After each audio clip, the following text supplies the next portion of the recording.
Hello, everyone. It's Jennie and Laurie again, and we're here today to talk about Pisces season.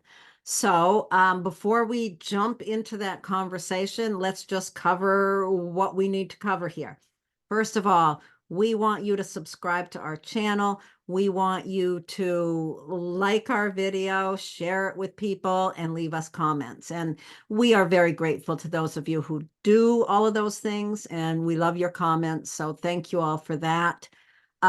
Also, Jennie is Jennie Date of hiddenpathastrology.com. You can find her there. She does awesome monthly or seasonally. She does meditations for each season that are really beneficial. Go to her website and you can find those to listen to. What else do you do, Jennie? I write a blog. So if you want to sign up for my newsletter, get the blog. I'm very wellness focused, so check that out. And soon I will have a workshop schedule, which I'm very excited about. Okay. But that's it. Well, she also does consultations and teaching. So reach out to her for all of those things. And you can find me at lauriefarrington.com as well as on a bunch of different social media. Right now, I'm really focusing a lot on my Patreon and my Substack.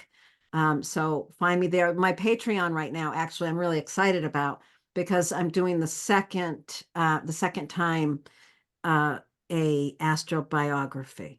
So I'm just, a mystery chart, and people are talking about what they see in the chart. So my focus is really helping people understand the natal chart itself. Anything else that I'm forgetting in this intro? All our information and how to reach us is below here.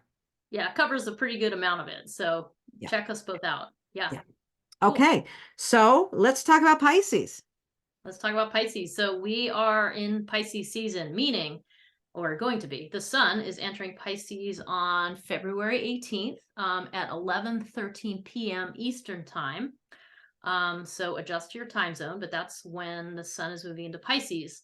Pisces, what is Pisces? I mean, Pisces is like the dream. Pisces is the final sign in the zodiac. So that means it's responsible for the endings and the closing down and the allowance of things to dissolve back into the ether so that they may start again at Aries season. So Pisces is very much about rest, rejuvenation, like taking a break, kind of immersing yourself in the cosmic waters is what I think of with Pisces. And on a personal level, it's really about the intangible, and about, there's a lot of idealism to Pisces as well. And the symbol for it is the ocean. The ocean is vast and mysterious, and it's where life emerged from, and it's like the beginnings of all things, and it's the endings that everything disappears into. So those are some of the kind of the bigger concepts. What do you think of Pisces yourself, Laurie? Well, first of all, I like to think of this, it's the mutable water sign. It's the final sign, like you said, of the zodiac. It's also the last of the three signs that make up the season of winter. So at the end of Pisces season, we reach the cardinal sign of Aries and the beginning of spring. So there's that. Pisces is such an interesting sign, isn't it? I always think of, when I think of Pisces, I think of trying to grab hold of a fish and having it just slip through your fingers. There's just something about that. You can't quite grab hold of it.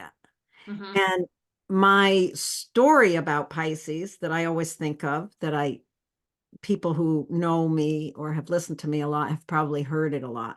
My mother had a very strong Pisces in her chart, and my fondest memory of her, I don't know if fondest is really the right word, but my memory of her that always makes me think of Pisces is while the kids were battling it out in the house, her standing outside with birds eating seeds out of her mouth.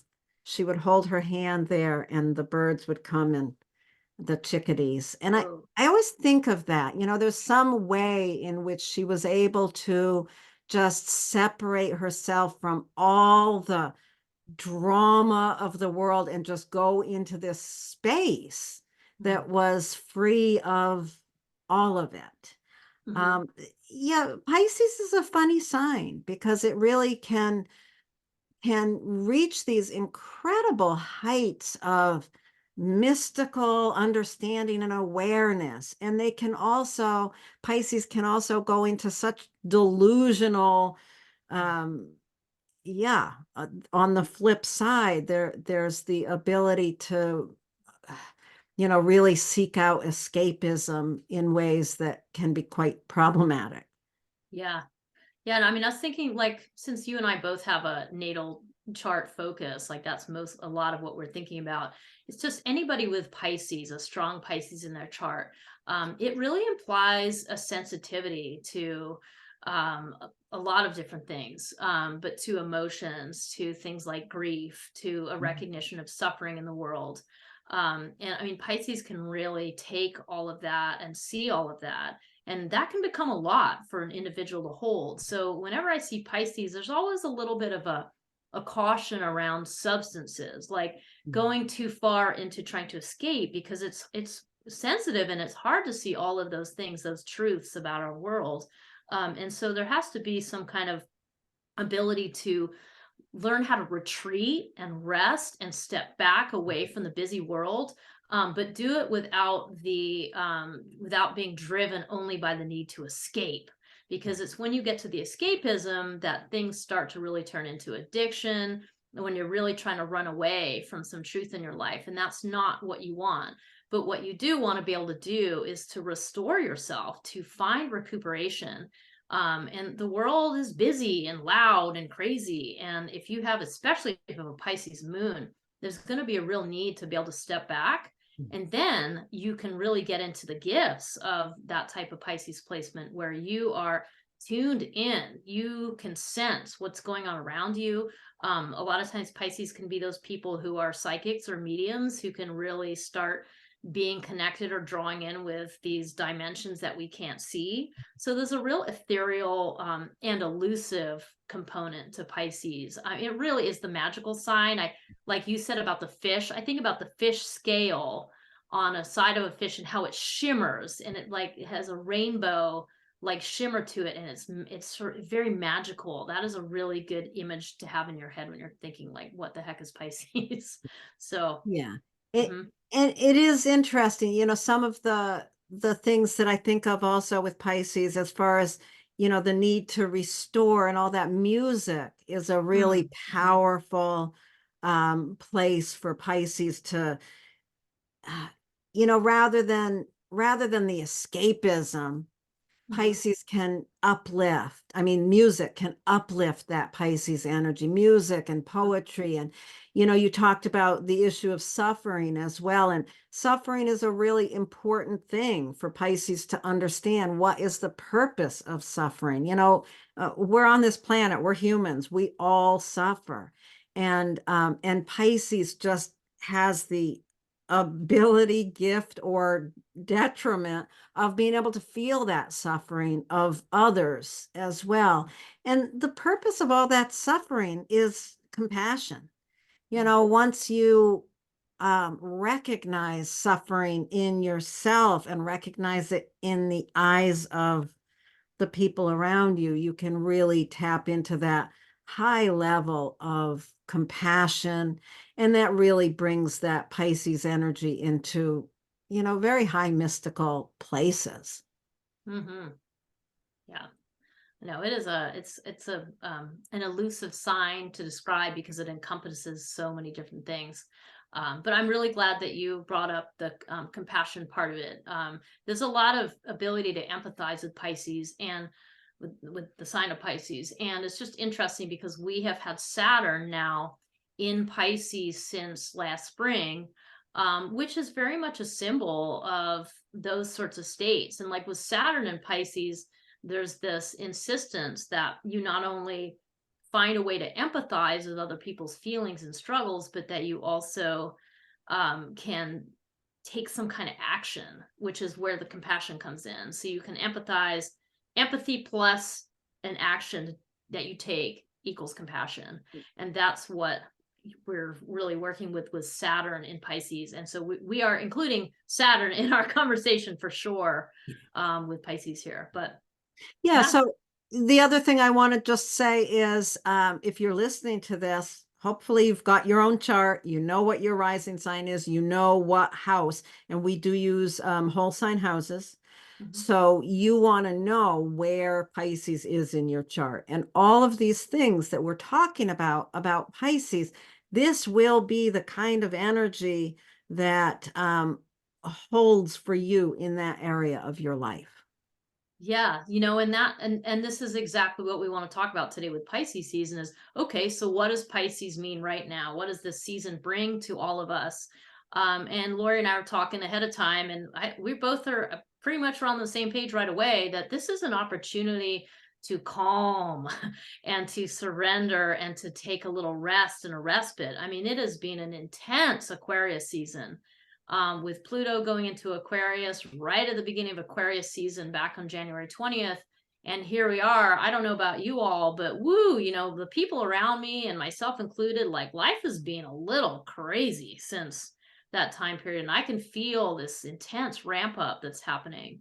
And so this is a beautiful opportunity to go, okay, big changes afoot. All right. And just allow yourself to take a step back, to calm your nervous system, because Aquarius is to your nervous system, and now Pisces is like, okay, let's chill out, chill the f out. Yeah. Yeah. I think that's really, yeah, we have been since Aquarius season started, it has been very, very intense. And I feel like, before Pluto actually entered Aquarius, it was like there was this anxiety about it coming. We could feel it, it was in us. We could feel that coming. And then it went in. And I feel like, what I've been encountering in myself and my clients and people that I've encountered in various ways is just really high level of disorientation and anxiety around the disorientation. And so when the sun enters Pisces, we've had this period, this Aquarius season, to kind of tear our hair out in anxiety and disorientation. And now, okay, this is where we're at. So let's embrace where we're at.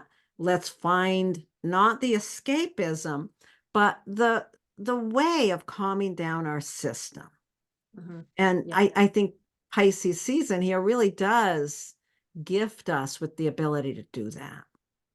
Yeah. And, you know, it's interesting. We'll get more into this with the individual impacts, but these sorts of breaks or retreat or respites, they can happen by taking a step and taking 5 deep breaths, taking a step away, or you can commit to, you know, a 2 week yoga retreat far, far away, and everything in between those two things. So, you know, don't just recognize that there are ways. In fact, every single exhale that we take is a surrender and is a letting go. So these themes are threaded throughout our lives on the regular, you know. So if you're thinking, geez, I can't afford to take time, blah, blah, blah, you don't have to. It's just, you just need to find those little spaces between where you can take a step back, and it's going to help you restore tremendously. So don't That worry. That's such an important thing. And thank you for that reminder. It is easy sometimes to get into a place of, oh my God, I can't take the time. But yeah, little tiny changes can help to settle our system. Instead of Mhm. listening to the news on podcasts all day, you can pull up some beautiful classical music and Mhm. let that soothe you. And music in Pisces season, I want to Mhm. really suggest that.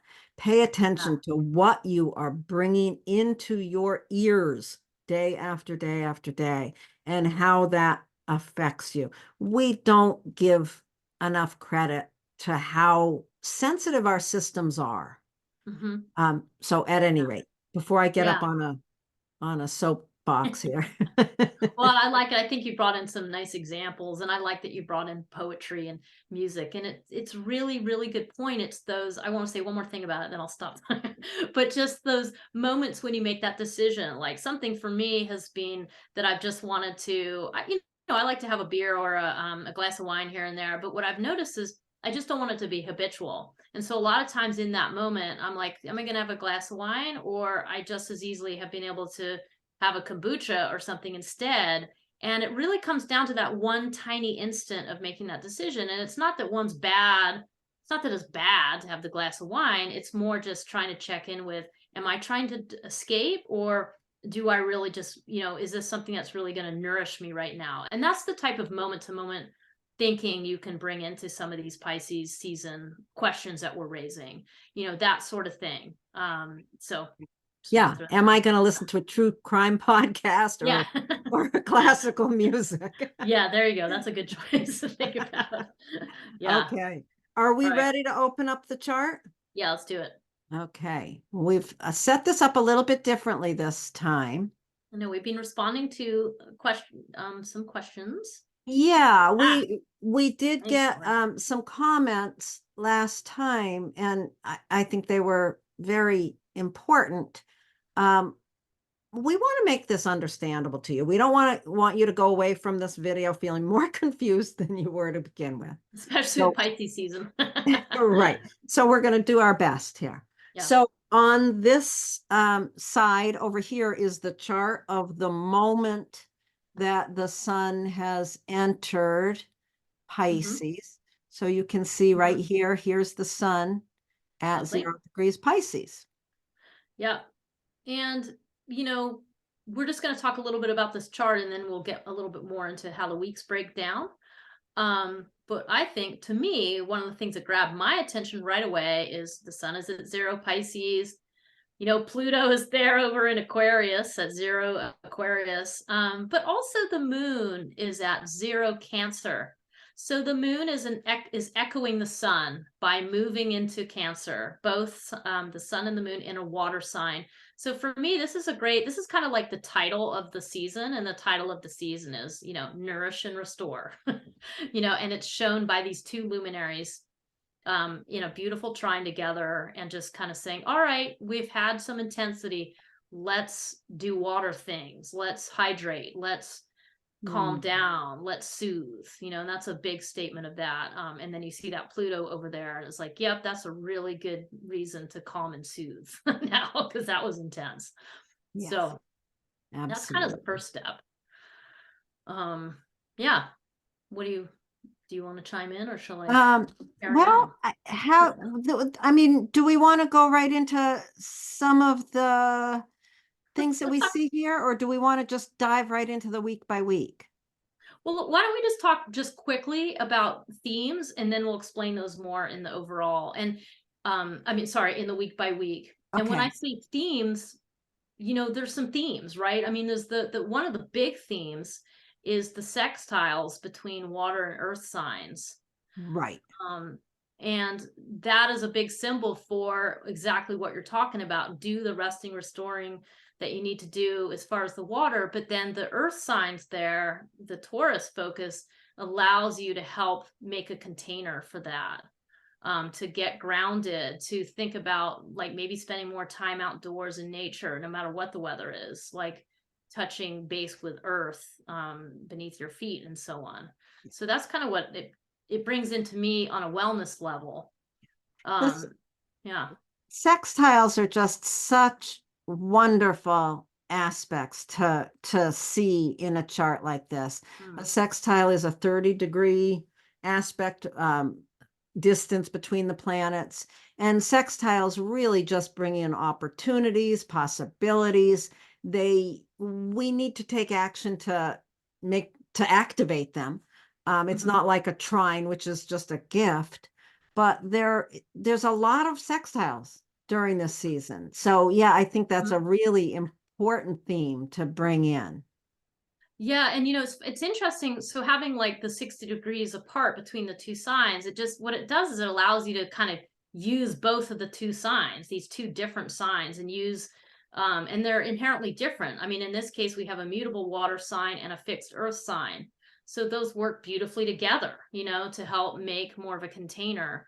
And then also, there's the whole Saturn conversation. Saturn and Pisces, as we briefly mentioned, also adds to this idea of making a container, in order to, you have to schedule the retreat a lot of times, or schedule the day off, or schedule with people. That's what that brings in a lot. The practicality of like, yeah, you got to move bits and pieces of your schedule around in order to get the rest and the R&R that you want. Mm-hmm.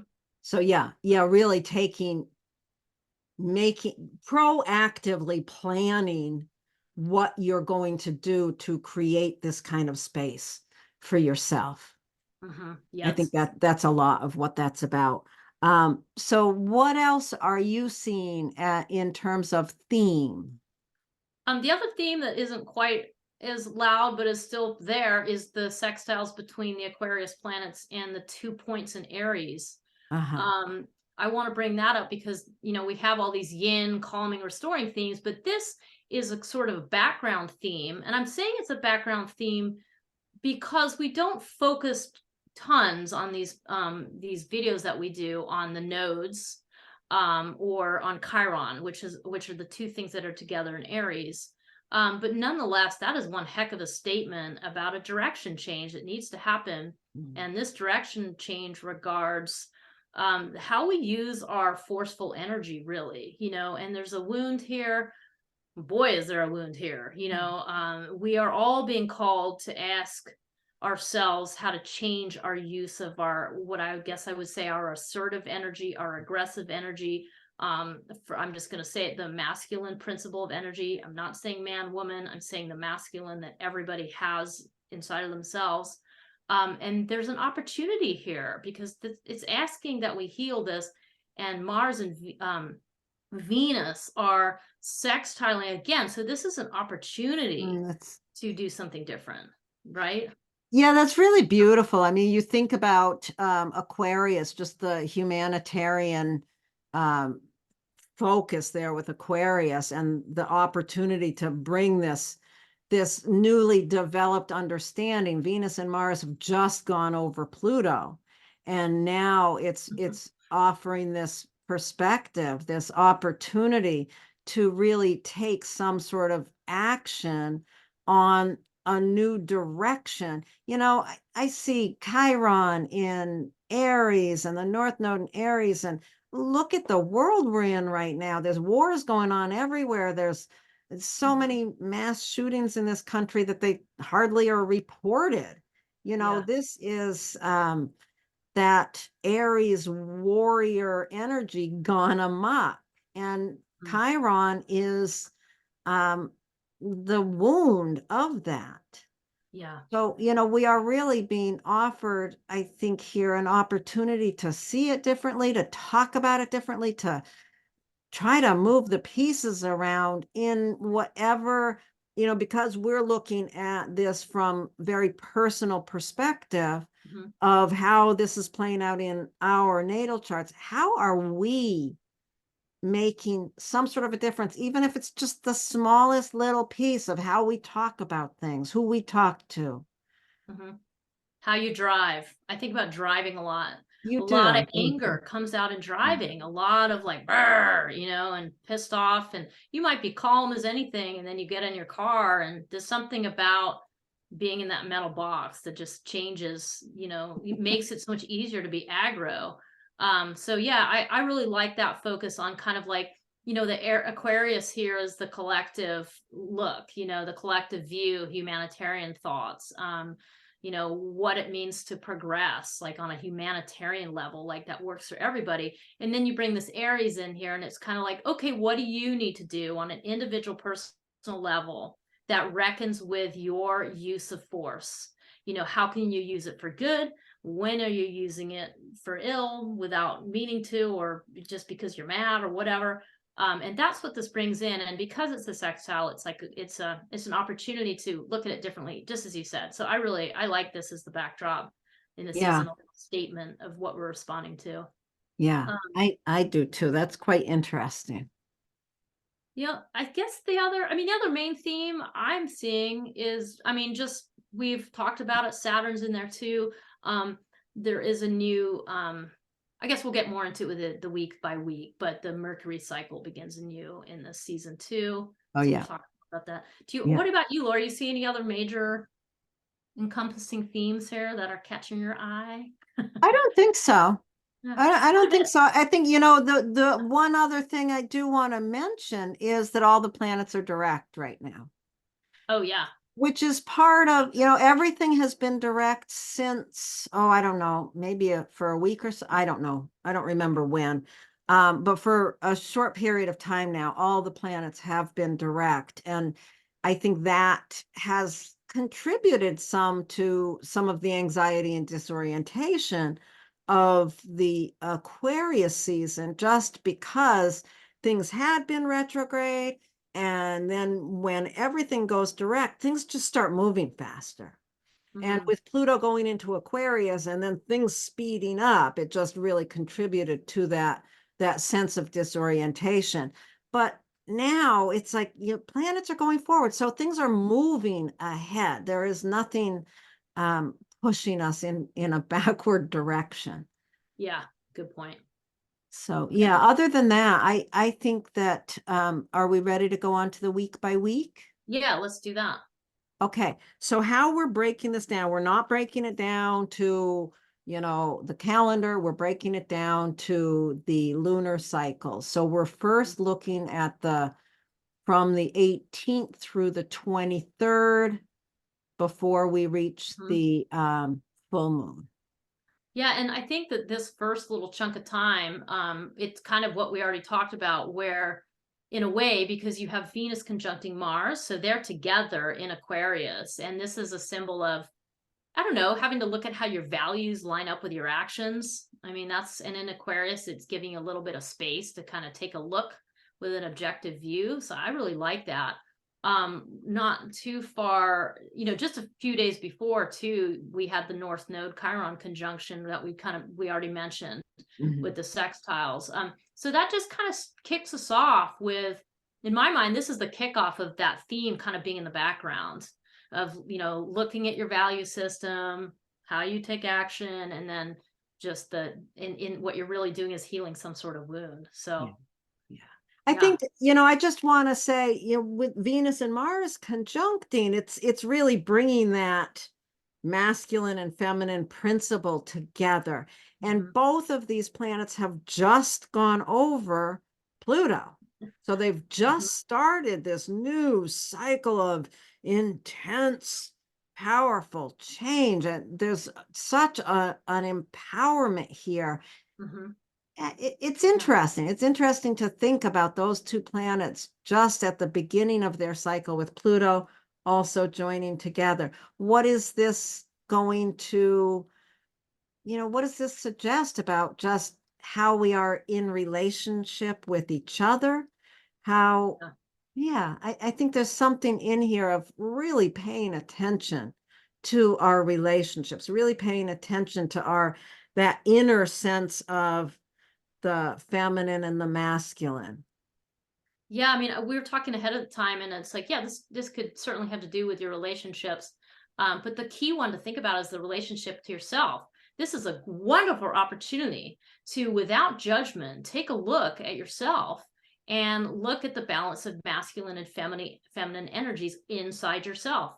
Again, this is nothing to do with what your gender is, your biological sex, nothing to do with it. This has to do with each and every one of us having a mix of these energies. And this is a great opportunity to, using that clear view of Aquarius, to take a look at it objectively, Mhm. and to just understand how those things line up. And that is Mhm. very powerful. And it's incredibly empowering with Yeah. the Pluto piece in there. But I think It's that that's what it does. Yeah. it's really interesting with Hmm. all the conversation in the Hmm. culture around gender Yeah. and gender issues. And here, this is Aquarius. This is this humanitarian sign, and these planets together have just gone over Pluto. That Yeah. there's something very interesting, very, very rich, that I is agree. going to really shift. Oh, wow. It's like that is really opening up that conversation, the gender conversation. It's really beginning a new conversation on that, and it's connection through sextile to those planets in Aries. There's something very, very interesting. We could probably go off on a hell of a deep dive into that.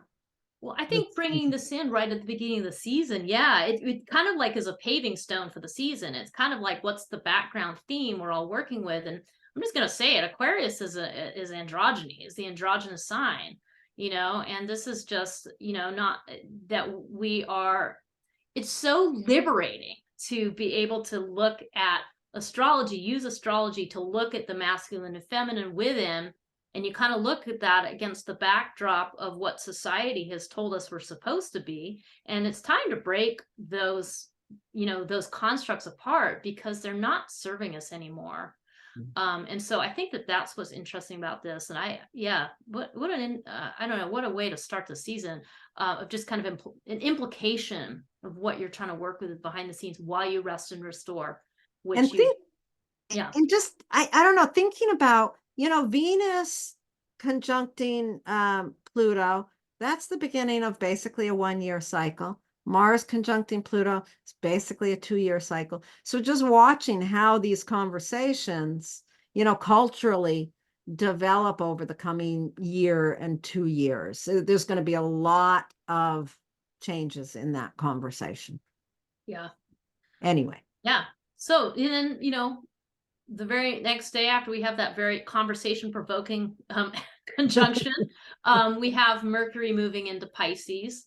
Mercury, not always loving being in Pisces because it wants to be sharp and discerning, and in Pisces it can't. It just has to surrender. So this is the beginning of our surrender theme of Mercury going, geez, I don't have a whole lot of clarity, and that's okay. So that's kind of the beginning. And that's that first little chunk of time. And then we have the full moon, where you have the counterpoint of the moon and very practical, detail oriented Virgo. So that's kind of what that full moon. And boy, there's a lot happening that week, isn't there, Laurie? Yeah, that's a big week this month, and we will be doing a video on the full moon. So we don't need to talk too much about that, but that will really highlight that polarity between Pisces and Virgo, which is an interesting polarity. We'll talk about that in the full moon video. Yeah, and then we have a couple. So carrying on with this week, we do have the Venus and Mars that we're talking about. They both square Jupiter. So this is some sort of statement about just having a practicality to whatever your ideas are. There's a tangibility. You've got to bring things into the tangible earth zone, the reality-based zone. Like there has to be some kind of concrete step or motion that is being demanded of you to do with those concepts. So yeah, it's sort of like this whole work that you're doing on this internal process of understanding masculine and feminine within you has to be brought into a practical, world-based, solid understanding. Yeah, something like that. Okay. Yeah, it's great. And then we have a whole bunch of conjunctions all on the 28th, all very close together. This is the beginning of the next Mercury cycle. The sun, the superior conjunction of the sun and Mercury, that is just a fancy way of saying that that's the beginning of the Mercury cycle. Mercury doing its whole retrograde business. It'll do a few months away. We will make a video about that too, so we'll get more into that. But that's really, look at that chunk of information there, like the sun plus Mercury plus Saturn. I mean, that is quite a statement about building this container to allow the restoration of Pisces, or to allow the magic of Pisces. I think we talked a lot about that in our Saturn video that you should check out if you want, that talks about this idea of how do you build the container for the magic to happen. You need a structure in order to have content, otherwise it spills all over the ground. So you need to construct something here. Yeah. Yeah, that day, February 28th, that's really, really fascinating. And really, it would be worth your time if you haven't listened to it. And even if you have, to go back and re-listen to the Saturn into Pisces video that we did, because Yeah. that it is so important to understand wherever you have Pisces in your chart, you have some sort of a dream, some sort of an idealistic vision. And with Saturn moving through that area for a couple of years still, it really is providing us this incredible opportunity to structure and build a container within which that dream can develop. And this period of time here on the 28th, with the sun conjunct Mercury, Mercury conjunct Saturn, the sun conjunct Saturn, all of those coming together is really placing our attention on, okay, what are you going to do? What are you doing here? The sun conjuncting Saturn is the beginning of a year-long cycle of really stabilizing that, really, thinking of, you could think of that sun conjunct Saturn in some ways on the 28th as an opportunity to, again, plant another seed for stabilizing this area, for inspiring the stabilization of this area. Yeah, and Saturn also is, accountability and responsibility. So there's something that you need to take responsibility for to make this happen. And I think that'll be a powerhouse day. And then and then both those planets sextile Jupiter. So this is just yet another underscore statement of like bringing in some kind of tangibility. And here it plays out more like an opportunity rather than a demand, as it did earlier in the week. But this is an opportunity to have some kind of tangible result, something you can see, touch, and feel, or maybe smell, could be cooking. But something about, that is going to come into play. And then And there's a little bit of a jolt. then we've got a little bit of a jolt. That Venus square Uranus. Let's see, where is that going on here? That Venus to Yeah. Uranus is definitely a jolt. It's like, what do you have to say about it, Jennie? It's a wake up. It's a wake up. Yeah. It could be something financial.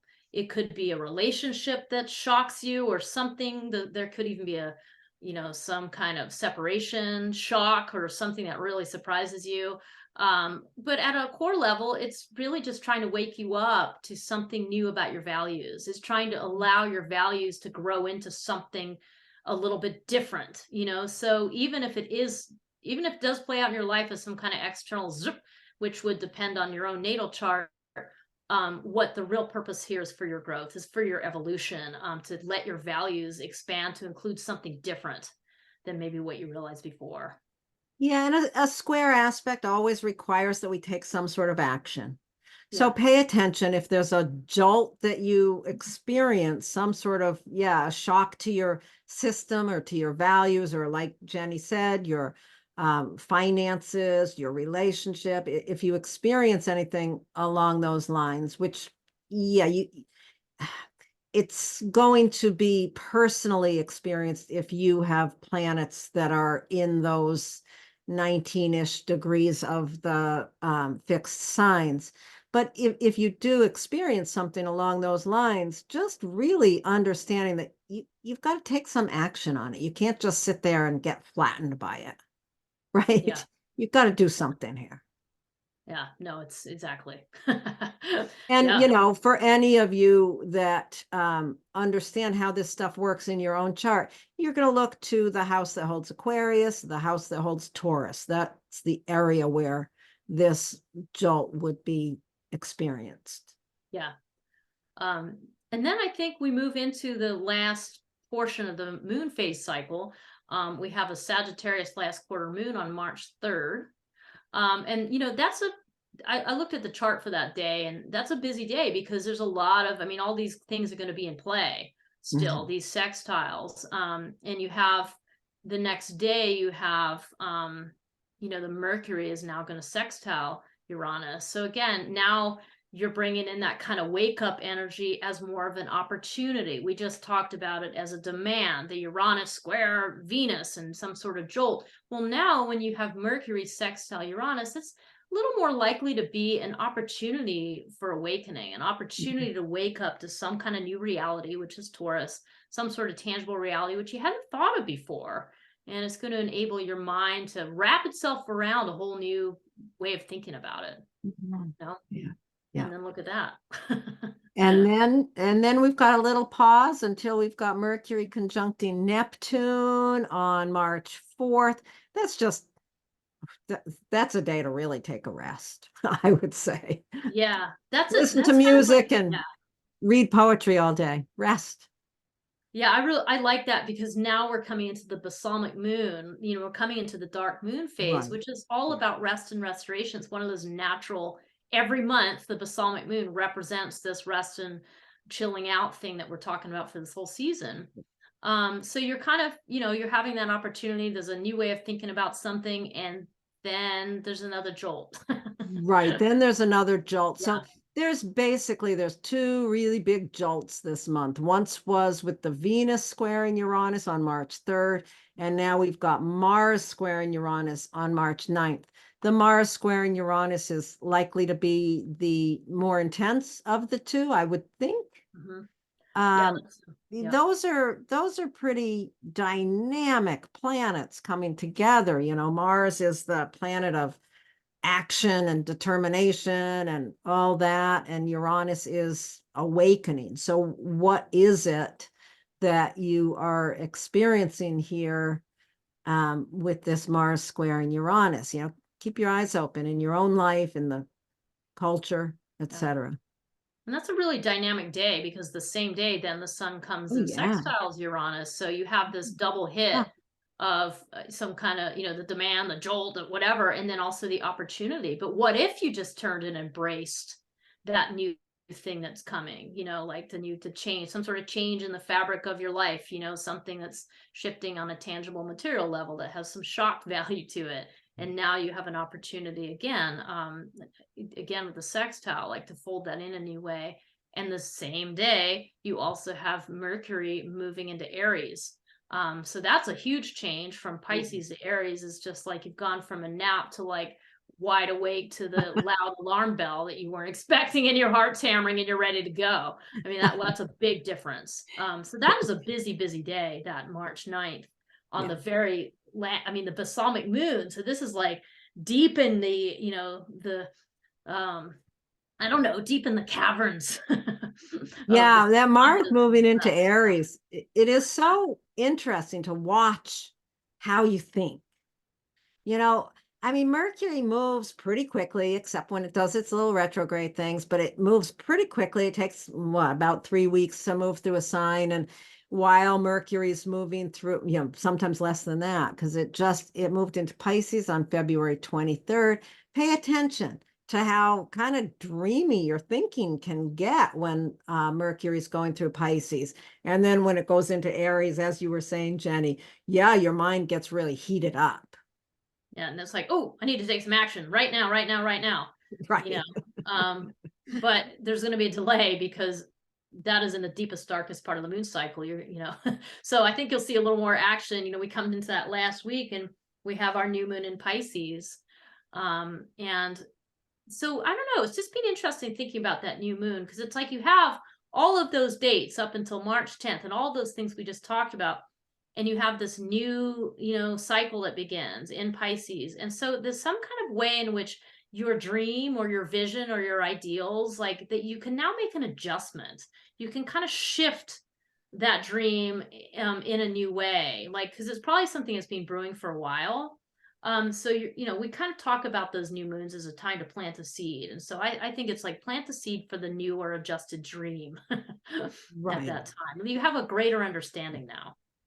Yeah, it is interesting. You've been working on this area with Saturn moving through here. You've been working on this area for quite a while, since last March. So, it's like almost a year. You've been really working to develop the structure to contain what it is that you're your idealistic vision of this area of your life is. And now, like you're saying, Jenny, this gives you an opportunity to reset. It's a reset button Yeah, it or really what is. that, you've had almost a year to be processing this area. And Mhm. now you can clearly see it much differently than you could a year ago when Saturn first moved in there. So you've got the ability to, reset button. Yeah, I like that. And then there is, that's a well, then you have the Mercury sextile Pluto, right on the same day, so that's potent to have Mercury in Aries and Pluto and Aquarius. So, a lot of these sextiles we've been talking about have been very yin, they've been water to earth. Well, now we have a fire air opportunity here. Because again, that's the key word for sextiles, opportunity. So again, this is this whole idea that this is your personal response, your personal mental response, or something about the way that you think and talk that has to do with these massive changes that are happening on a systemic level that Pluto represents. And Mercury in Aries makes this very personal, about just what you need to say. What do you have to say about this? How can you influence thought? How can you have conversations with people that are helpful in these big changes, which is what the sextile kind of represents. Yeah. I Yeah. like how you explain that. I think Mhm. that's really, it is so much about how you are using your voice Yeah. to kind of reflect what's going on in the world to affect thought. I think that's a great way to think Mm. about it. Yeah. And then what, on March 11th, we've Yeah. got Venus moving into Pisces. So here we're, Yeah. And this is, Mercury moved out yeah. and now Venus is moving in. And Venus is like, ooh, somebody needs to get more quiet energy in there. And Venus in Pisces, traditionally that is an exalted placement for Venus. And, this idea of being able to, I don't know, incorporate universal love into your value system is something like what you could think about with Venus moving into Pisces. I always think of it as this very kind of hydrating, like, oh, thank goodness, like cooling waters rushing in and like, putting some balm on all the hot Mhm. spots, like that's kind of what I think about with Venus moving to Pisces. So, and the rest of that week is pretty quiet. Like there's going to be, the moon's going to be doing its thing, touching base with everything. But other than that, it's a quiet week right after that new moon. Yeah. Once you get through that first little part, and then I feel like then you come to that first quarter square where the moon is going to be at 27 Gemini and the sun will be it says right there, conjunct Neptune. That first quarter square to me is like, all right, now you can talk about it. Now you can share, like tell people what you've learned, tell people about your dark moon phase and what seed you planted. Now you can share the story. Yeah. So, I I um, love thinking about that new moon followed. I'm sorry, I'm still back on that other week a little bit. oh no, That do it. that new moon, you're planting that seed to continue the process of what's going on in that Pisces house. And then with Venus moving into Pisces, I don't know. I think all I really wanted to say about Venus moving into Pisces is get yourself some art supplies. Mm, You know, create that vision in a visual way, yeah. working in a visual way to find your way forward in this area. I don't know. I'm just thinking art supplies for some reason with Venus moving into Pisces. And then, yeah, taking the action of that first quarter square. And then back to that Venus conjunct Neptune. I'm sorry, I kind of dragged you backwards, Jenny. Um, Oh, and no, it's fine. It's all good. It's for all a up for minute. conversation. Well, because I actually think the Sun conjunct Neptune is a little bit, that's one of those patterns, that Venus moved into Pisces. It wants to be there. You go buy your art supplies. And as soon as you said that, all I could think about was watercolors and how the water like blends the colors and like what a perfect description of, Venus and Pisces that is. If you're trying to understand astrology and you want an image, that's a great image for Venus in Pisces. And then the Sun conjunct Neptune is like kind of an echo of that, but on a bigger level. It's like, wow, the Sun starting a whole new cycle with Neptune and in Pisces, like it's like Pisces, states of consciousness, like, restore, rest, like elevate your mind. There's a lot of different pieces in there. Yeah, Yeah. that is an interesting one. Neptune's not going to be in Pisces too much longer. I know. I was So just wondering, is this the last time they're going to that's what conjunct I in was wondering Pisces? too. I think there might be Yeah. one more, but Yeah, that might. we're getting close to Neptune moving into Aries, which is going to be an interesting shift itself. But then, from there, from that conjunction, we don't have anything else happening for a few days until the sun moves into Aries, and there we are at the a big change as the sun reaches the Aries point, Yeah. and Whole we new. have the spring solstice. Yeah. So you'll be glad that you did whatever resting and calming things that you do during the season. I really encourage you to do that, to take some time, no matter how short, or let it be an art, or let it be the few breaths that you take every day, or let it be that yoga workshop you really wanted to do, or there's many other options. You know what it is though. Trust your intuition. You know Yeah. what you need to do. So. And one other thing I want to say, I don't know why I feel the need to say this right now, but March 15th is Astrology Day. Oh, cool. So wherever you live, look around in your community and see if there's any, free astrology talks, which is something a lot of astrologers do on Astrology Day, March 15th. Like Laurie in Maine. Yeah, I think I am going to do that. I'm saying I'm going to do it. I haven't taken any actions to make any plans yet, but from Just where we're sleep on actually, it. I'm on it. I'm on it. I said just At sleep any on it rate, all through Pisces season, then it will just emerge. right, absolutely. Okay, so we've gone through all of that. I think we're ready to start the individual impacts. Yeah, let's Are we do it up. ready? Yeah. Okay. So let's change what we're looking at. And oh, I see. It's not going to let me do that until I've cleared out everything else here. Lovely. There we go. Okay. So here we have, for those of you who have Aries rising, this Pisces season, every year Pisces season puts a focus on your 12th house.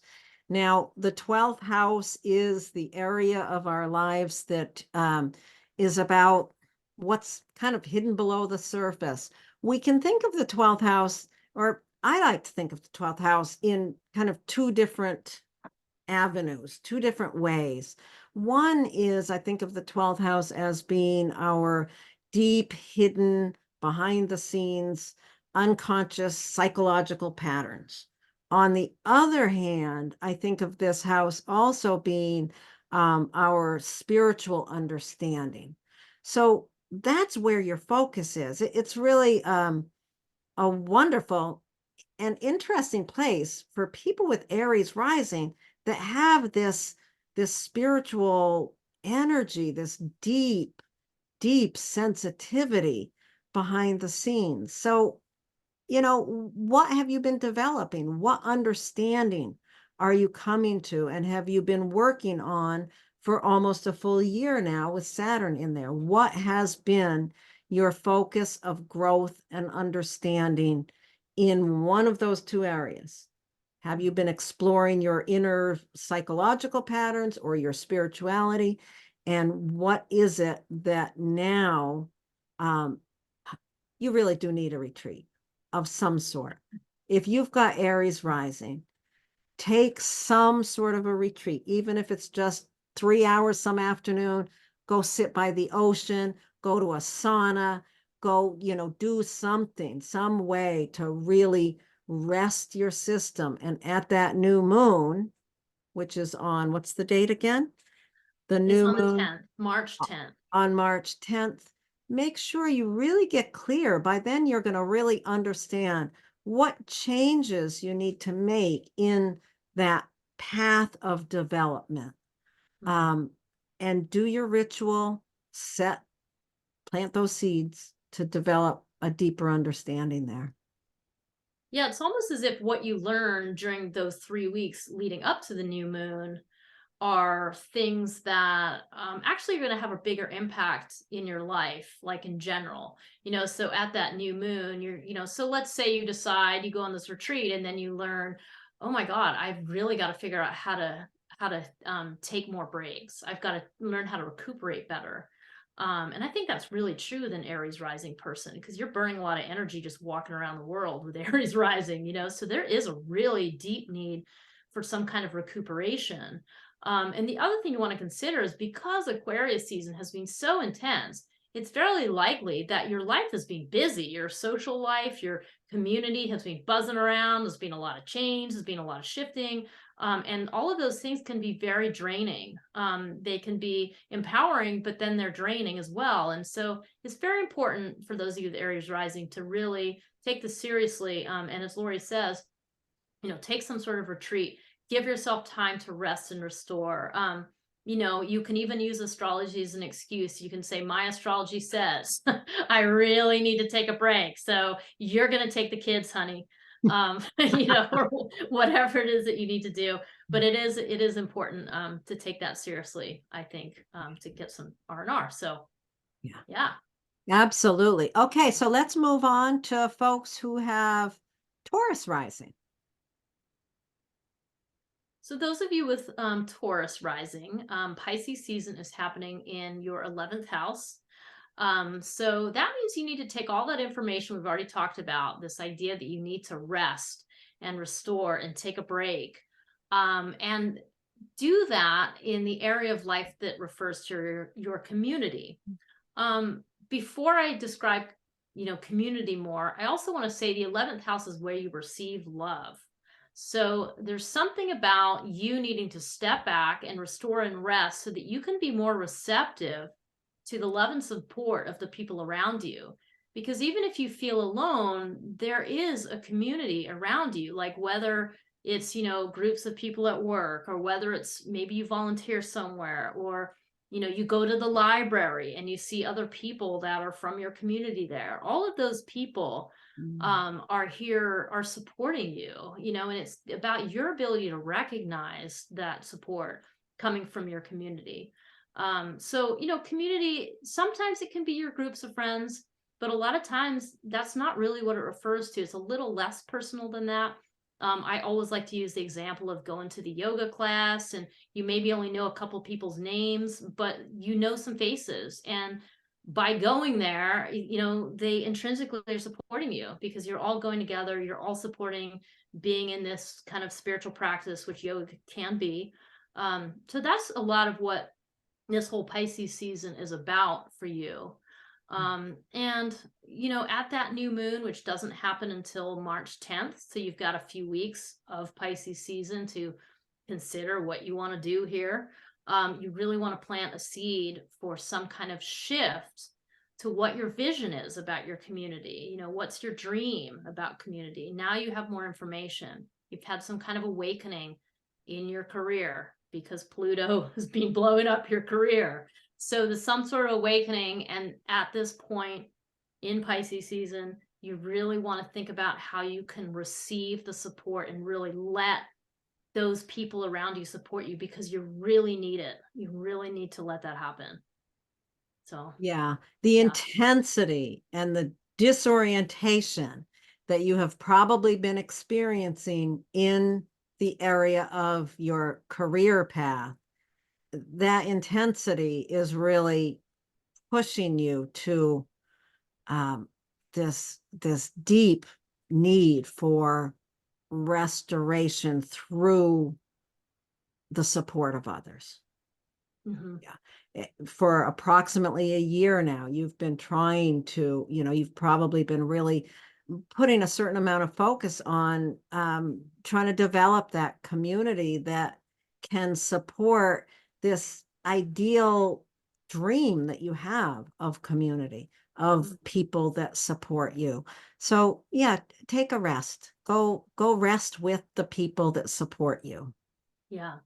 The other thing I want to add in that, Laurie, you did so well, and the other one is just that Saturn has been here for a while. So you've had a time to really think about community and think about the reality of your community, because Saturn brings reality, so it's great to have ideals. And you need to have those ideals housed in reality. They need to be able to come together. And that's what Saturn represents, especially during this time. So think recuperation and rest, not escape from intensity that you can't deal with at work. Like think about recuperating and yeah, I was chilling. thinking, as I'm talking about this and looking at this and just thinking about how different these things are depending on how old we are. Oh yeah, totally. Is this happening before the first Saturn return or after the second Saturn return? It's going to be very different, because if you're really young and this is the first time Saturn's moved through your 11th house, it's going to be a very different story than if Saturn has already been through this area a few times in your life. I was just thinking of a young woman who I know who really, really needs community, but hasn't really developed it. This is like the first pass, and it's like the job is to work on, like you said, there's the reality, and then there's what needs to be built here. Mhm. Yeah, so it really does depend on Mhm. on your age, how well developed the area is. Really great point. Yeah. Okay, so moving on to folks who have Gemini rising. If you've got Gemini rising, the Pisces season is really bringing the focus to your 10th house, which is career, um, vocational path. It's also your reputation. Not everybody has a career path or even a job, as some people wander the railroad tracks. So, but they've got a reputation. We all have a reputation, no matter who we are. So, this is where the focus is how is that area of your life a place of rest for you at this point? Over this past Aquarius season, there's been so much intensity and disorientation occurring in the area of your worldview, your understanding of big ideas. You may be really kind of spun out in that area in certain ways. So now, as the sun goes into Pisces and with the rest of the planets following, or some planets following, this is really encouraging you to find your rest within that area of the highest place, the most public area of your life is a place of rest for you.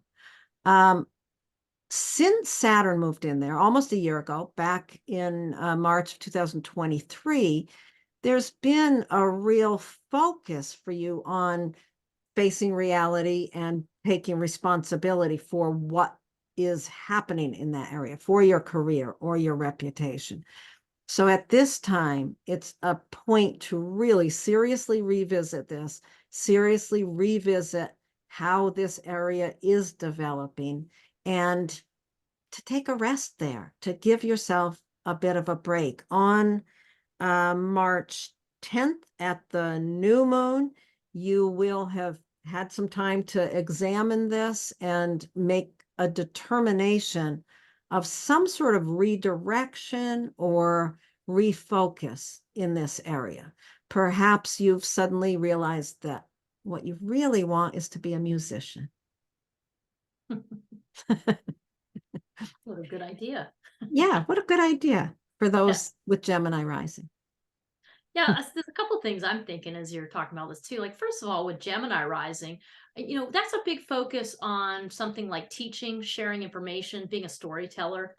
That's an overall life direction thing. And what's really interesting is you have Pisces in the 10th house. So that brings this much more, sage kind of spiritual focus to your career, even though you're here to tell stories, like it kind of, or to teach, it kind of gives you this Mm. oomph, this like bigger collective view that you can incorporate into whatever it is you do for work. So I think that that is really interesting. And what came to mind for me was, you know, you might, if you have a lot of intensity going on in your workplace, it might be that you need a break from that. Like you might need to take a couple personal days, or maybe you need a vacation to give yourself a real opportunity to rest from this very public area of your life. It could also be that you take something in a new direction. I mean, I like that you brought up music, because that's somebody I have in mind, of this idea of playing music with people you work with. So you're still showing up in that social reputation part, but you're doing something different with it. So I really like that idea. And that's a real life example. So those are some things to come to mind. And also the idea that because Pluto just moved into Aquarius, we had a freight train of an Aquarius season. At least that's my feeling of it. And so there's been a lot of activity, for those of you at Gemini rising, in your worldview, in the way you're looking at things. Like there's a lot of, going on, and it can feel exhausting, and so that is the extra added reason why during this Pisces season you need to make sure that you take time for yourself, that you take a break, that you get yourself off social media, put your phone away, shut down screens, and maybe go old school, play that musical instrument as we're talking about, but do something, or do nothing, be in a, what is one of those chambers I'm thinking about where you don't hear anything, like those floating chambers or whatever. Or wander the railroad tracks. Yeah, yeah, like go into those, backyard echelons where nobody is, because there is a solitude aspect to Pisces. So that's what is, yeah, that's what you want to think about. And again, just a reminder, you're thinking about restoring, recuperating, not running, screaming from the room to escape. And it's okay if you feel that way, but just address it in a calm way that gives you respite, that isn't sending you off some wild and crazy delusional track.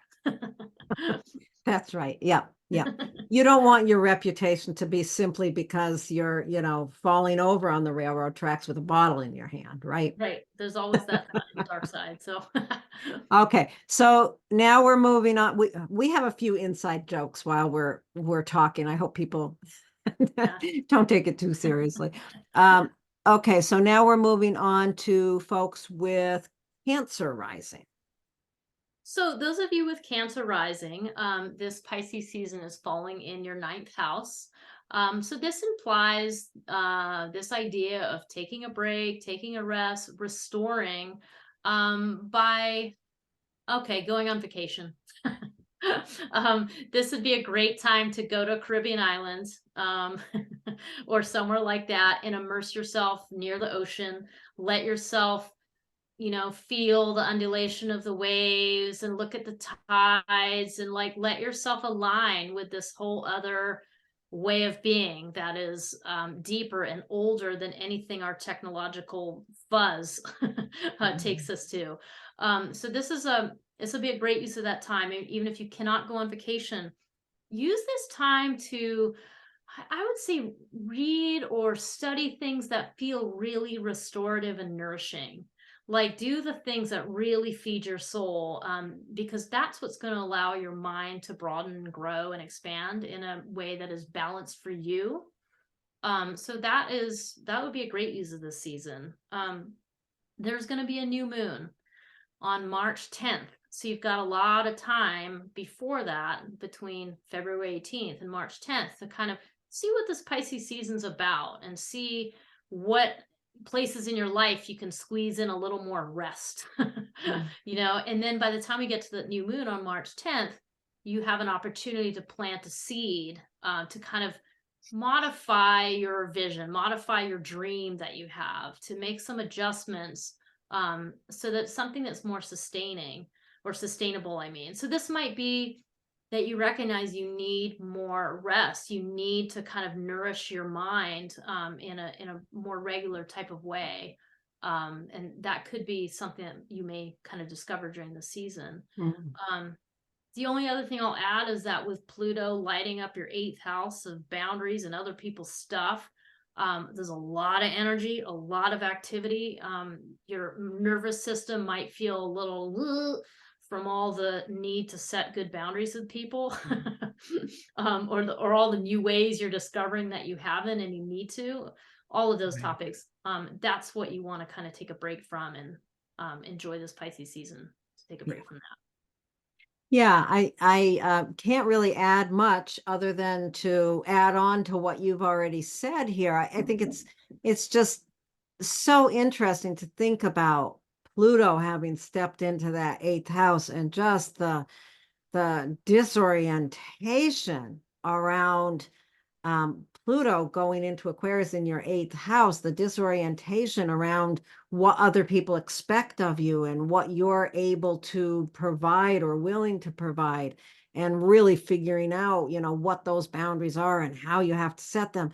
And then at this point with the Pisces season, the opportunity to kind of step aside from that a little bit and take a breather, take a break, take a rest, watch movies. If you can't travel, which, traveling, ocean travel would be absolutely perfect, or, take on some study of some mystical thing, or just, watch some movies. Let yourself get lost in something that provides you a soft vision of the bigger world pictures. I don't know. I love movies. And No, it's you great. can see so much about the world if you can't travel, or if, like me, you don't particularly like to travel, you can still see the world in many ways.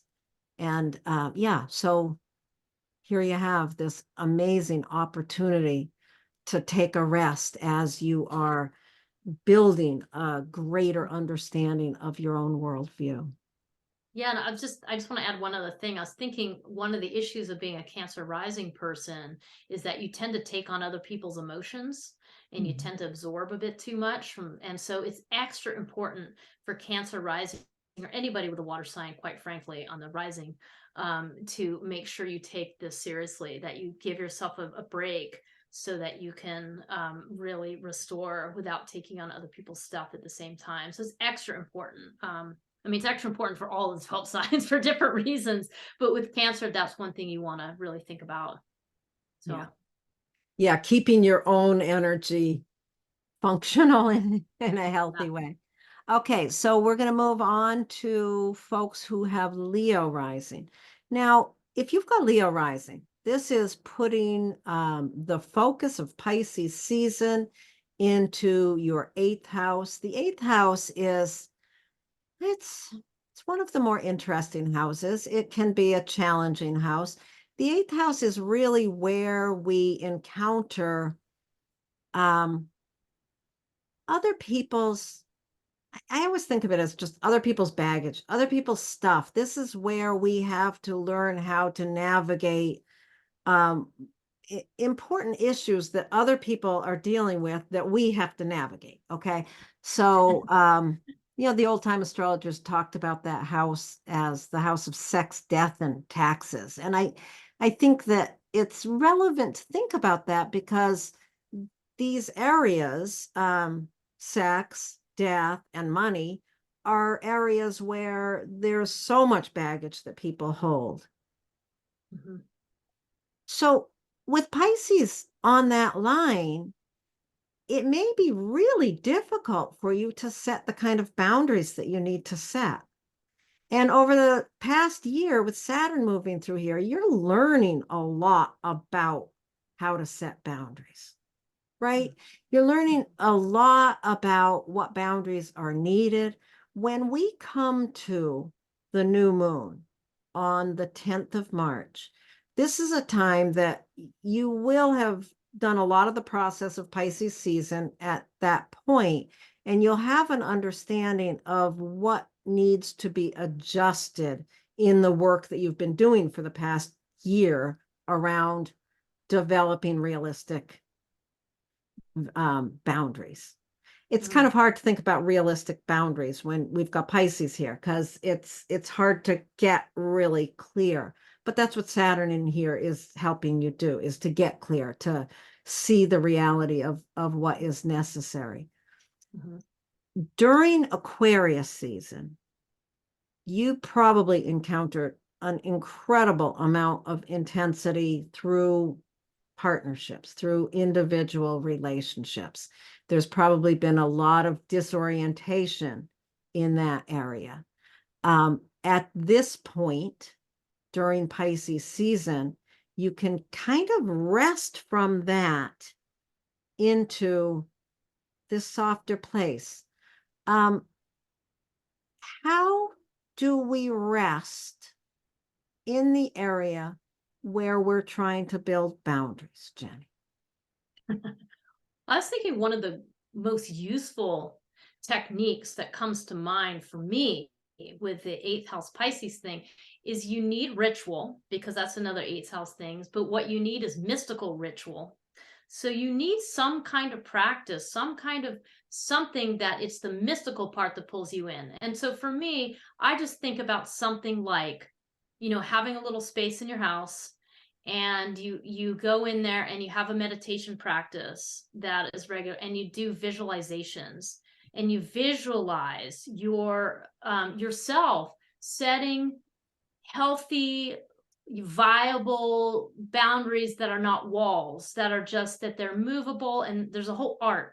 Boundaries are an art. They are not a science, and so there's a whole art piece. And that's why they have to do with the eighth house, because there's this kind of mystical navigation that you have to do to really have some understanding. You have to have self-knowledge, and that's when you lean into that idea of having some sort of magical ritual that you're excited to do, like that helps you set these boundaries. I mean, that is going to be something that is incredibly useful.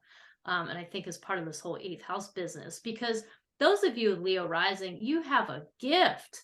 There is a gift for helping heal people in this eighth house area of other people's stuff. But the challenge is, as a Leo rising person, everybody wants you to show up as like the fun party goer, and so it would be very tempting to try to escape because you don't like that, people putting that on you, or you like it too much. So that there's some kind of temptation here to distort this area. But what you really need to do is protect the sensitivity, work with the sensitivity, find an exciting and mystical way to work with it. I mean, that's kind of my 2 cents on this area. I think that's great. That's exactly what we needed to bring into this conversation is the conversation about ritual. I think that's exactly, with all the intensity that you've been going through Aquarius season, you really need to take that time and do the rituals and kind of rest in that space. That's beautiful. Yeah. Thank you, Jenny. That was great. Oh, thanks for the yeah. Okay. It's recuperation, not escapism. That's what I want to say, and I'm done. Right. Absolutely. Okay, so let's move on to folks with Virgo rising. Okay, so those of you Virgo rising, you happen to have Pisces in your 7th house. And that means that this Pisces season is really bringing something in about your 7th house of partnerships.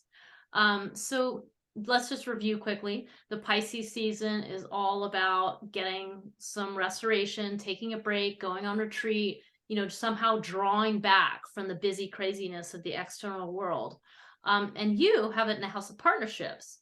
So this might imply a bunch of things. This could imply that you're in an intense relationship and you need to take some alone time. So you need to go off and do your own thing, or, have some other way of managing that. It could also mean that you and your partner, that, if you do have a partner, if you have a spouse, it might be time for the 2 of you to go and do something that is just absolutely nourishing and restful and restorative together, that nourishes the relationship together. I mean, that could be another way that this might play out in your individual life, depending what's going on for you. So that is something that you want to take on board. You also want to remember that you just had Pluto going into your 6th house, like charging up all your routines, like making your day-to-day life like nuts, probably busy, crazy, lots going on. So now you need to exhale and withdraw a bit. And again, it could be with that a partner of choice, could even be a close friend. That's would be a really good use of the Pisces season. Now we have a new moon on March 10th in Pisces. So that means you have a few weeks to kind of think about this area, take some steps back, and then at that new moon, you really want to plant a seed for just some kind of adjustment to the way you're doing this area of your life. Maybe it's very easy to be extremely idealistic about your relationships with Pisces on the seventh house. So you may be time to kind of bring that back down to earth a little bit with Saturn here and plant a seed to find that middle ground of where you still have the ideal, but you're not being totally unrealistic. That would be a good use of planting a new seed. Hmm. So those are some of the things you want to think about during this Pisces season. Yeah. Yeah, I see it very much. When I look at this, I see it very much as, oh, this incredible intensity in that sixth house with Pluto and the disorientation. What am I supposed to do now? What are my routines? Oh my God, they've all changed. And this Pisces season really bringing in the comfort of being supported Mm, by a partner or a close friend, and allowing yourself to trust that. Of course, like I said early in one of the other ones, it really depends on, is this the first time Saturn's gone through your seventh house? Or is this the third time Saturn's gone through your seventh house? It's going to be very different because your relationships are going to be very different if you're 23 years old or if you're 68 years old. So Saturn has been moving through, if you've got Virgo rising, Saturn's been moving through your seventh house since last March. You've been taking certain steps during this time, regardless of how old you are. You've been taking certain steps in this area to understand who you are in relationship and what you want to develop in relationship. You've got, like you said, Jennie, there's a tendency to an extreme idealism of what relationship means. And you're really looking at that and trying to develop a container for that idealistic vision. So this really gives you an opportunity to rest in what you find there. I think there's so much about just accepting where we are mm, sometimes. It's like, okay, this is what it is. Right now, I'm not going to fight it. During this season, it's like rest here mm. rather than fighting it. Yeah, I like that because when I have a few folks with this rising sign, besides those in the room. And I do think that there is such a tendency to yeah, just take it off the rails of the idealism, to not clearly be able to see the partnership. And it's funny because that's what these polarities are all about. I mean, when we do the full moon ones, the first and the seventh house is like, you're Virgo rising, you're very practical. You want things to be like simple and straightforward and grounded, but then you have this like totally mystical woo, like no boundaries in your partnership. So it's a really interesting conundrum, because we all have to face these conundrums, and this is the Virgo rising conundrum, is how to have that practicality on the one hand, and really rein in the struggle with almost being delusional with how you see other people, the potential for that, put it that way, and the potential to bond through unhealthy things, right? The potential to bond through substances, to bond through, I don't know, it could even be like a cult, right? I mean, there's a lot of things. So those are the things you want to tune into and think about nourishing and recuperating in this area, and keeping balance in mind, because that's the only way you're really going to get true, deep, honest rest and Yeah. cultivate that And trust. and as you were saying that about bonding through unhealthy things, so rather than bonding through, how much you can drink tonight or whatever substances, really use this opportunity to find that rest space, bond through music, bond through poetry, bond through some spiritual connection, really finding those ways. And on that new moon to really plant a seed to develop that relationship um, through more of the healthier side of Pisces. Yeah, Yeah. absolutely. the beautiful side of Pisces. That sounds Okay, good. now we're going to move on to folks who have Libra rising. Now, if you have Libra rising, this Pisces season brings the focus into your day-to-day processes of supporting your body and your life. The sixth house is your routines.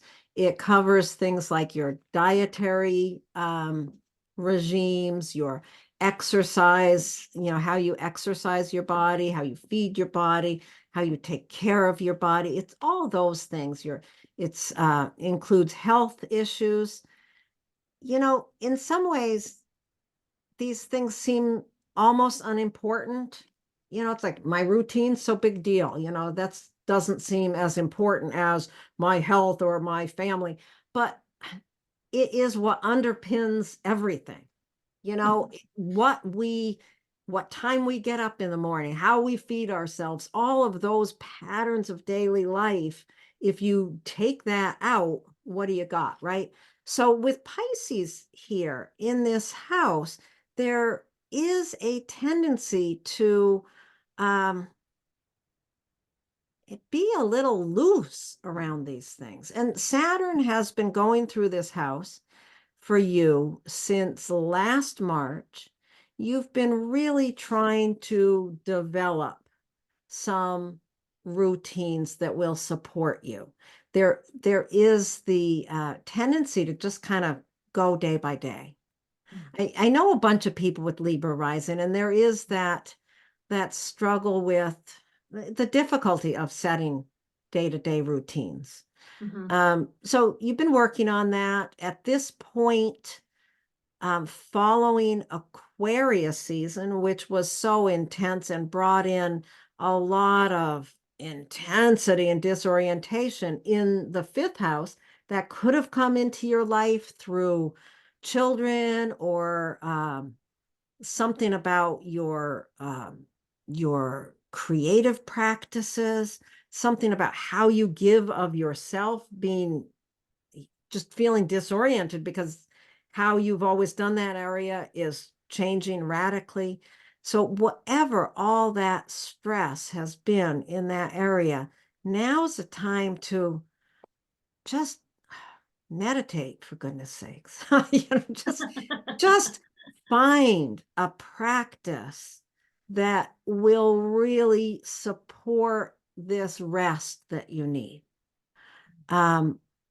There's just a way in which you need to really find that. When we come to the new moon on March 10th, you've had some opportunity to kind of watch the process here and determine what changes you need to make. Since you've been working on it since last March, now you've got some idea of what really needs to be set in place. Yeah, seems like a good moment. I was thinking about this. I too know a lot of Libra rising people, and I live in the Northeast. So one of the things I think about this is snow sports, because I think about Pisces as a water sign, and it's winter water. And I have to tell you, there is nothing so magical as snow. I mean, when you are, one person in particular, I'm thinking of is the snowboarding, and on a powder day, there is nothing so magical as floating down a mountain on a board on a powder day. And so what I'm getting at is that even if that's not you at all, Libra rising, there needs to be a little magic in whatever your routine is. There needs to be a little mystical flavor to it, a little magic that keeps you interested. That's what keeps you kind of returning to those routines. And so I definitely think, like you said right at the beginning, or when you said just go and meditate. Yes, because meditation does have that magical, you're just sitting on your butt on a cushion, but there's a magic that happens, when you're in it, and you cannot articulate it. You just have to do it to know. So there's a very experiential, mystical part to your routines that I think needs to happen. And during this Pisces season, it's a wonderful opportunity to think about that. Maybe explore your routines from that framework instead of thinking about boring old routines, like, ooh, think about how you can incorporate this little sense of the mystic into your daily activities, because that's really what you're trying to do and what a Libra rising person has to offer.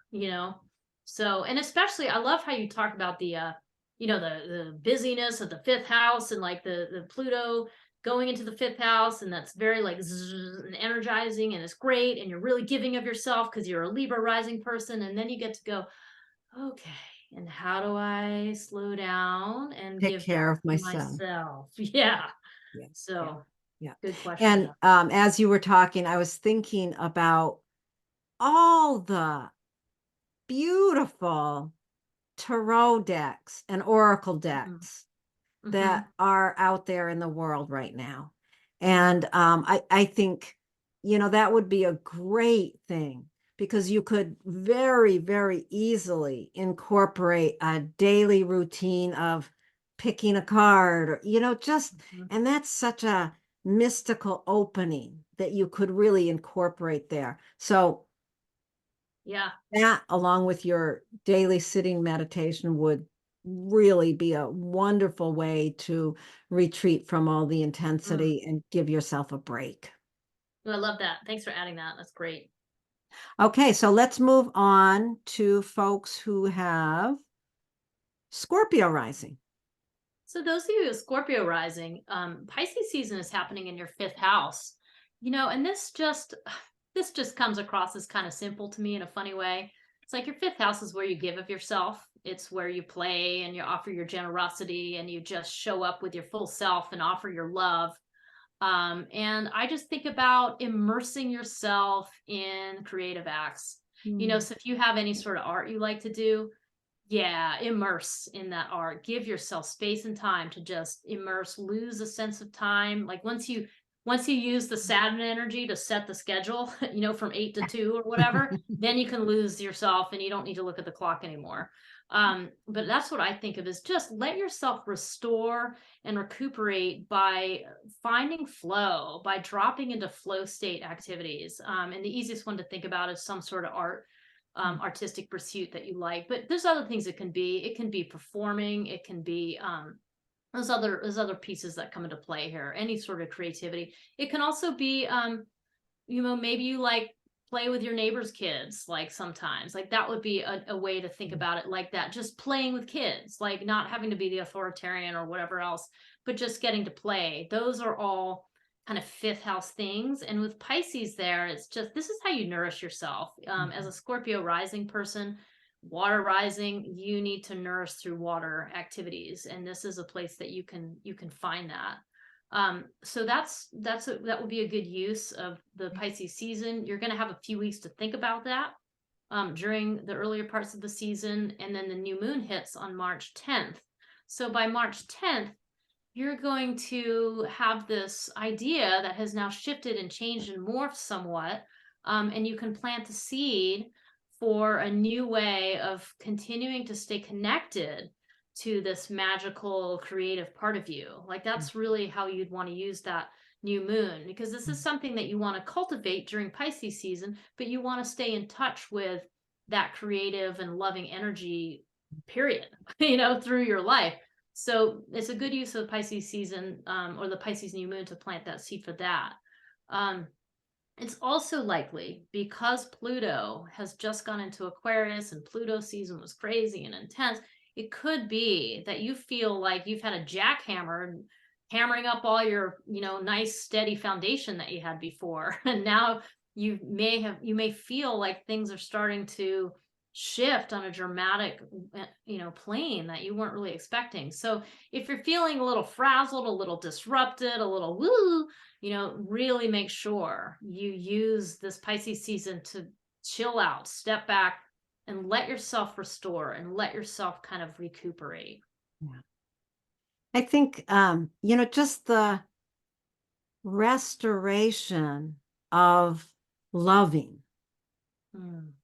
that fifth house being where we give of ourselves, where we give love, whether we're giving that love to a child, a new love affair, or a creative project. It's all us giving love, and that very act is so restorative, especially if our family or our home is in such incredible change and turmoil with Pluto entering that area. So yeah, really, really taking this time to understand how energy moves through your body as you give of yourself. And you've been learning a lot about that over this past year since Saturn moved into Pisces. There's just so much learning about what is the process of giving. What is your process of giving without um without going overboard and just having no boundaries. I mean, Saturn's in there, so you're learning how to give love in a responsible way. That's really a lot of what you're learning is, yeah, how to give love in a responsible way. When you were talking initially about about um the Pisces season, and you said something about the neighbor's children or something. I was just thinking, I was just imagining someone listening to this with Scorpio rising who's just had a new baby. And there's nothing more Piscean, I don't think, than having your brand new baby in your arms. It's just like that connection. Mm. Anyone who has had a child understands what I'm saying here. But yeah, I just imagine that ability to just understand the power of giving of yourself. Mm. And that's where Scorpio rising is going to get a lot of inner restoration at this time. Nice. Beautiful. Okay, so we're going to move on now and talk about folks who have Sagittarius rising. So if you have Sagittarius rising, the Pisces season focus drops us into the fourth house. And the fourth house is an interesting one. It's one that's on one of the angles, so it's a very powerful house. This is the area that relates to our family, our home, our deepest kind of inner core stabilization of us. It's also our ancestral line. I think of it as our ancestral line as well. So this is an area where you want to, this is an area of restoration for you at this time. Mm. What is that area of home and family for you? Really finding a retreat at home. You could think of it, maybe you need a retreat from home, but have everyone else go somewhere else. You stay at home or find a quiet place within your home that you can really be in a flow state and support your inner structure. For approximately a year now, Saturn's been going through that area, and you've been really learning a lot about what you need as a home space, what you need in relation to family. So you've been really working on that area for a while now. With Pisces season, we've got a few weeks before we come to the new moon. The new moon is actually on March 10th.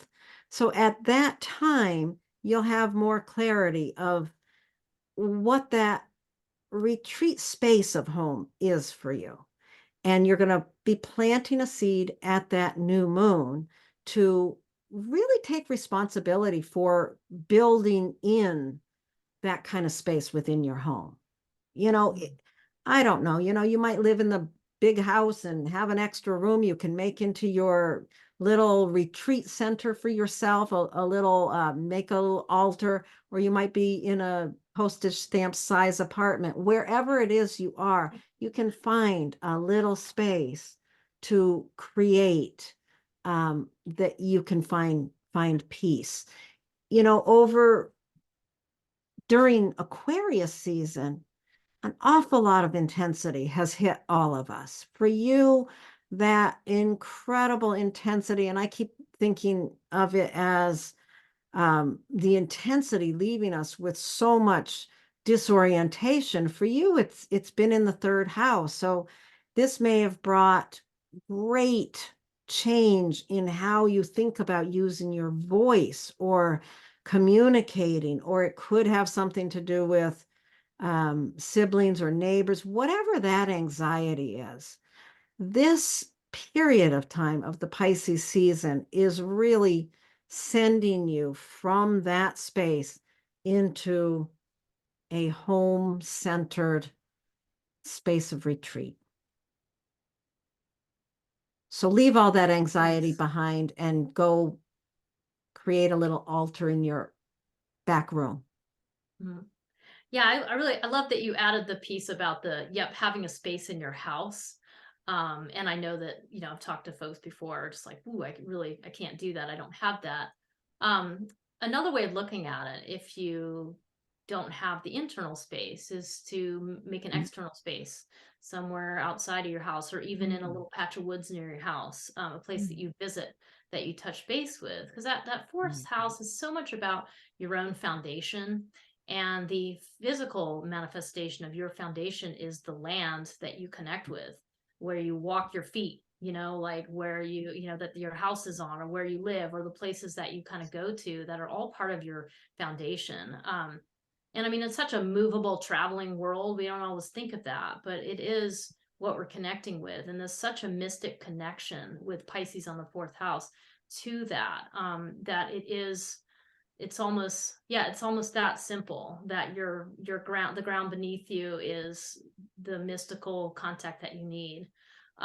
The other thing I was thinking about is, that third house, like it might be just that your neighborhood's gotten really busy. The roads have gotten busy. There's a lot going on, so having a little refuge somewhere around your locale that you can go to touch base is super, super important.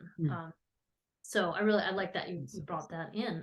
Anyway, Awesome. that's really all I have to add. Yeah. Okay, great. Let's move on then to folks who have Capricorn rising. So Capricorn rising, the Pisces season falls in your third house. So Pisces season is this idea that we need to rest and restore and take a break and find ways to recuperate. And what's interesting is the third house, in a nutshell, it's your voice. It's how you speak. It's how you navigate your environment by using your voice. It always can be related to your siblings as well. And that's, you can think back to, like, if you're a baby and you have siblings, you have to use your voice to navigate the siblings in your environment. So that's how they connect on a astrology level.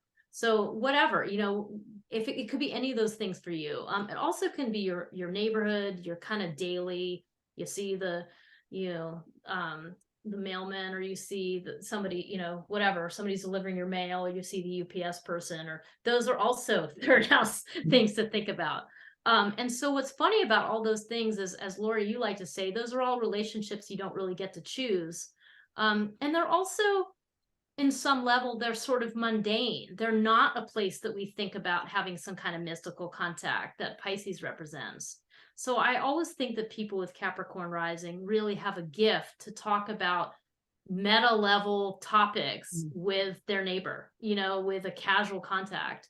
And so during this Pisces season, it's almost like you want to think about what nourishes you on that basic mundane level.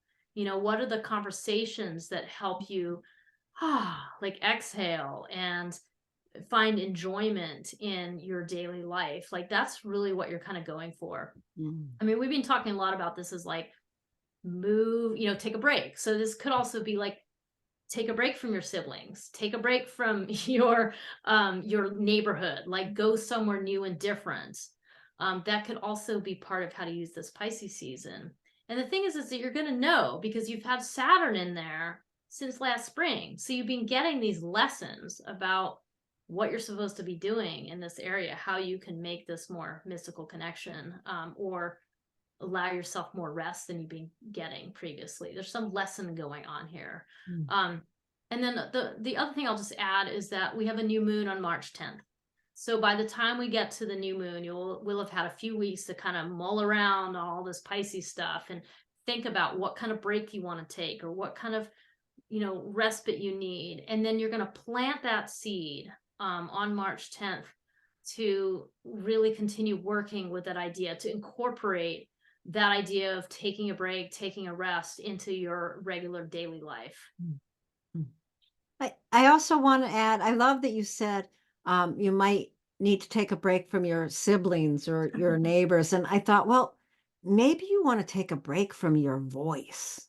Maybe you need to really be quiet, have some real inner silence. And I was thinking about that in relationship to the fact that, Aquarius season was so intense. And for you, that Pluto during Aquarius season went into your second house. So there may have been there may be happening an extreme shift and change around your finances, around your ownership of something, or around, your self-worth.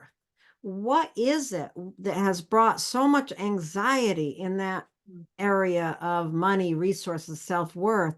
Whatever that anxiety is, at this point, you're just kind of letting that do its thing because we can't control what Pluto's doing anyway.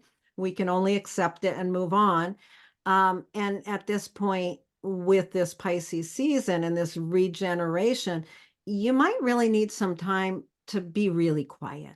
And again, I'm going to bring up music, poetry. Maybe you want to be really quiet, but spend some time writing or reading poetry, listening to music that calms and soothes you. I think those are important things here. Yeah, I really like that you bring that angle into it, because it's easy to forget how much energy it takes to talk and to speak, and the other end of that is listening. And so I think it's a wonderful idea to think about Pisces being in your third house as an emphasis on listening, taking things in for your restoration, for your recuperation from the busyness of life. So yeah, that was awesome. Thank you. Okay, so let's move on then to folks who have Aquarius rising. If you have Aquarius rising, this is putting the focus of Pisces season into your second house. So the second house is the area that represents our finances, our resources, our self-worth. I always think that, there's such a connection for us between what we own and how we view ourselves. There's really a tendency, if the bank account's empty, our self-worth kind of goes downwards as well. So, that's kind of the connection for me between money and self-worth. This Pisces season is such a time of rest and rejuvenation. How are we resting in this area? This is an interesting thing to think about. Um, I think of silly things like, maybe you want to spend some money, value yourself enough to get a weekly massage, or, just doing things for yourself that you might not ordinarily allow yourself to spend money on. But at this point, this is an area where what are you going to use your resources for that's more important right now than taking care of yourself, right? We're just on the other side of this incredibly intense Aquarius season, where for you, with Pluto moving into your first house, this is the profound level of change that is happening to you personally.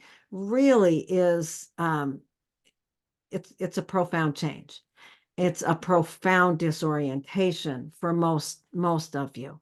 At this Pisces season, allow yourself to really care for yourself. I think bottom line, that's what I'm seeing. Saturn's been moving through this area of your life since last spring.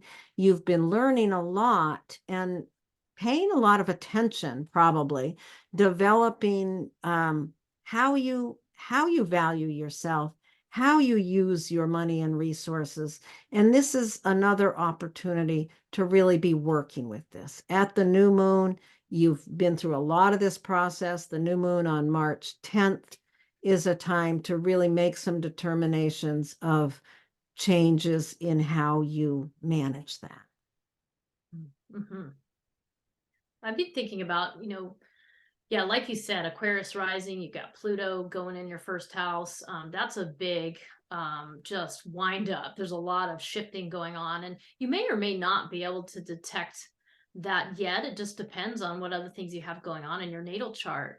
But what I really think about with that second house is it's very important for Aquarius rising people to let their cup be filled, to take time to kind of clear things away so that you can receive and you can be filled up by these nourishing things, that you really are allowing yourself time to nurture.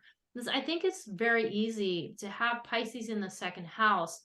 I think it's, first of all, it's overlooked. It's kind of a place that's going to be overlooked in the chart where you don't really realize how important it is that you fill up this place, that you don't realize how important that your ability to rest is actually an enormous resource to yourself and the people around you, because we don't get these messages enough that we need to rest and slow down and back off and, take a break and take a nap, and I think that by those of you with Aquarius rising, by taking that step, by doing that, you not only are nourishing yourself, but you're in a sense setting a precedent for the other people in your life, and I can think of somebody with this who's a caregiver, and absolutely important that this caregiver go within and allow solitude, allow the things you've been bringing up, Laurie, like allow yourself to listen to poetry, allow yourself to listen to music. I think about like taking a hot bath and having some like nice soothing classical music going on in the background. Like that's the perfect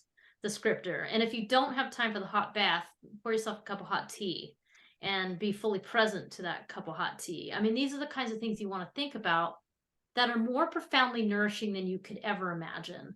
And those of you with Aquarius rising, you really, if you can take care of yourself in that way, you will end up having so much more to offer. So interesting, the combination there. So it is. Okay, let's move on to folks who have Pisces rising. Okay, so those of you with Pisces rising, well, you know what? You're walking around the world as a Pisces rising. That means you're walking around with your emotions on your sleeve, a sensitivity here, perhaps the ability to see the mystical just on a sort of regular basis. That's part of your path, possibly, as a Pisces rising person. So this Pisces rising season, this Pisces season is very much saying, all right, guess what? You get to just chill out, take a rest, take a load off, put your feet up, pour yourself a cup of hot tea. I mean, this is a really, really important time for you to really consider how can you restore and recuperate in this time period, in this little slice of time between Aquarius season and Aries season. You've got this time where you can just chill. And, with Pluto recently moving into Aquarius, it's very possible there's a lot of activity going on in your subconscious.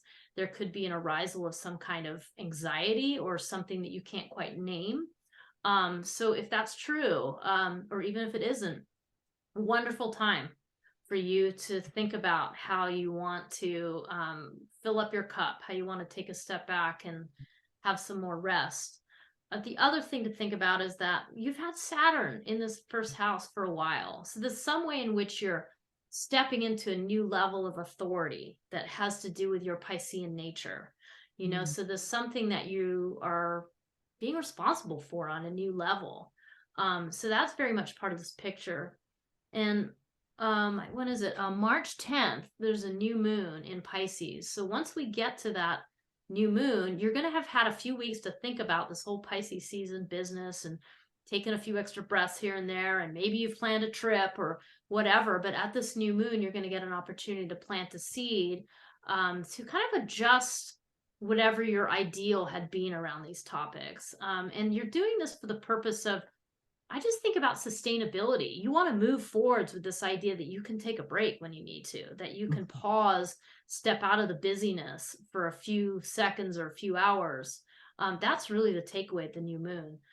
So that's kind of in a nutshell what we're looking at with this whole Pisces season. I like that. I was thinking, as you're talking about it, I'm thinking about Saturn having been in there for approximately almost a year now. And thinking about Saturn moving into the first house as a real change of the role that we play. And I was thinking about a woman I know who became a grandmother just as Saturn moved into her first house, Pisces, and just the seriousness of that very tender role. And this really kind of refocuses the lens like, okay, you've been in this, you've been developing this new role, whatever it is for you with Pisces rising, whatever this new role is you've been developing. Now you have the opportunity to kind of really observe how much it's given you, how much you have really been restored by that role. And, yeah, I think of this as a time of really seeing the value of who you're becoming, who your new self is. I mean, Saturn moving through the first house is a really big deal. I mean, you're really changing how you show up in the world as a person and the role that you play. And there is, with Pluto going into that 12th house, it's interesting to think, how has that been? And how does this role this newly developing role, how does that allow you to kind of rest from that internal intensity? Yeah, and it's interesting thinking about Pluto going to the 12th house, isn't it? Because it also could be a way that you are being empowered to do work behind the scenes. So I think about this as people who are maybe stepping up into the public limelight, and what that might mean, and so having Pisces rising, if that's true for you, if you're stepping up, especially like you said, with Saturn going through there too, that could be a real possibility. It's going to be extra important that you have the time to get away, the time to turn it off, to shut off the social media, to shut off the computer and get away, and really let yourself rejuvenate, because it's extra important. Pisces rising, it's very easy to get strung out. You can absorb a lot of things from the environment with a water sign there. So it's extra important that you make sure that you use that Saturn to take responsibility for that, to make sure you can find ways to get those breaks. Yeah. So That's awesome. Okay. I think we're done. we done. We're done. We did it. Before I turn this off, I just want to say, I think it's really interesting, Jenny. You are all surrounded by darkness. I'm all surrounded by what the heck? All of a sudden, we're like in different worlds here. I just thought I'd comment on that before I hung up. There's probably not very many people still watching. So, thank you, Jenny. Thank you, Laurie. Thank you, Thank everybody. you, everyone, for listening.